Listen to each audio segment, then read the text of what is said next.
ভয়াবহ বিপদের মুখে কি পড়তে যাচ্ছেন? নির্বিচারে নিজ দেশের ছাত্র জনতা হত্যার দায়ে অভিযুক্ত বাংলাদেশের ক্ষমতাচ্যুত সাবেক প্রধানমন্ত্রী শেখ হাসিনা আর স্বৈরাচার হিসেবে খ্যাত শেখ হাসিনাকে আশ্রয় দিয়ে ভারতকেই নিজেদের নানা বিপদ বিব্রতকর পরিস্থিতির মুখে ঠেলে দিয়েছে।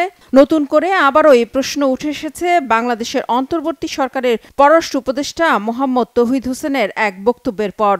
শনিবার রয়টার্সকে দেয়া এক সাক্ষাৎকারে পররাষ্ট্র উপদেষ্টা জানান, শেখ হাসিনাকে ফেরত চাইতে পারে বাংলাদেশ। তিনি বলেন, শেখ হাসিনার বিরুদ্ধে অনেক মামলা দায়ের করা হয়েছে, তাই তাকে বিচারের মুখোমুখি করতে ফেরত চাওয়া হবে। আর তেমনটা হলে তা ভারত সরকারকে বিব্রতকর পরিস্থিতিতে ফেলবে বলে মনে করছেন পররাষ্ট্র উপদেষ্টা। তিনি সাফ জানিয়ে দিয়েছেন, বাংলাদেশের স্বরাষ্ট্র মন্ত্রণালয় বা আইন মন্ত্রণালয় শেখ হাসিনাকে ফেরত পাঠানোর অনুরোধ জানালে তা মানতে বাধ্য হবে ভারত।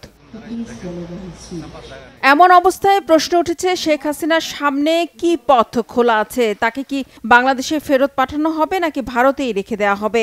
ভারতে থাকলেও তিনি কি হিসেবে থাকবেন? হাই প্রোফাইল শরণার্থী হয়ে নাকি ভিসার মেয়াদ বাড়িয়ে? কিন্তু বাংলাদেশ সরকার তো শেখ হাসিনার লাল পাসপোর্ট বা কূটনৈতিক পাসপোর্ট বাতিল করেছে। সেক্ষেত্রে কি ঘটবে? বিশ্লেষকরা বলছেন, শেখ হাসিনার কাছে আরও একটি পাসপোর্ট বা সাধারণ পাসপোর্ট রয়েছে, যা দিয়ে তিনি ভিসার আবেদন করতে পারেন। তবে শত শত ছাত্র জনতা হত্যার দায়ে অভিযুক্ত শেখ হাসিনাকে বিচারের জন্য বাংলাদেশ ফেরত চাইলে কি করবে ভারত? বিশ্লেষকরা বলছেন, এই মুহূর্তে শেখ হাসিনাকে নিয়ে ভারতের সামনে কার্যত তিনটি পথ খোলা আছে।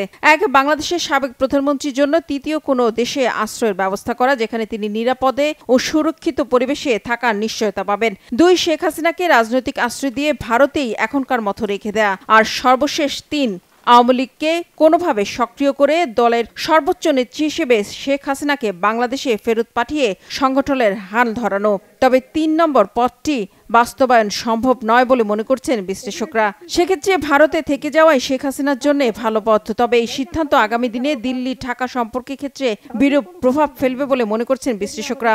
যদিও ভারতের মনোভাব এখনই পরিষ্কার নয়। এরই মধ্যে ভারতের পররাষ্ট্রমন্ত্রী এস জয়শঙ্কর ও দেশটির পররাষ্ট্র মন্ত্রণালয়ের মুখপাত্র রণধীর জয়সওয়াল দুজনই শেখ হাসিনাকে ফেরত দেওয়ার ইস্যুতে সরাসরি কোনো মন্তব্য করেনি। শেখ হাসিনাকে ফেরত পাঠানো হবে কিনা এমন প্রশ্নটি অনুমান নির্ভর উল্লেখ করে জবাব দিতে অস্বীকৃতি জানিয়েছেন ভারতের পররাষ্ট্রমন্ত্রী ও দেশটির পররাষ্ট্র মন্ত্রণালয়ের মুখপাত্র।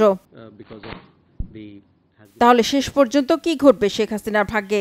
দেশে ফেরত পাঠালে শেখ হাসিনার সামনে ভয়াবহ বিপদ একেবারে নিশ্চিত। আর ভারতে রেখে দিলে কি হিসেবে থাকবে বা আদৌ রাখতে পারবে কিনা, এসব কিছুই এখন এক বড় অনিশ্চয়তা, এক বড় প্রশ্ন। সব মিলে শেখ হাসিনাকে নিয়ে বেকায়দায় ভারত, যা দিন দিন স্পষ্ট হয়ে উঠছে। আর এই অনিশ্চয়তাগুলো ভারতকে এক বড় ধরনের অস্বস্তিকর পরিস্থিতিতে ফেলে দিয়েছে বলে মনে করছেন বিশ্লেষকরা। রিফাত জামান, বাংলাভিশন নিউজ ডেস্ক।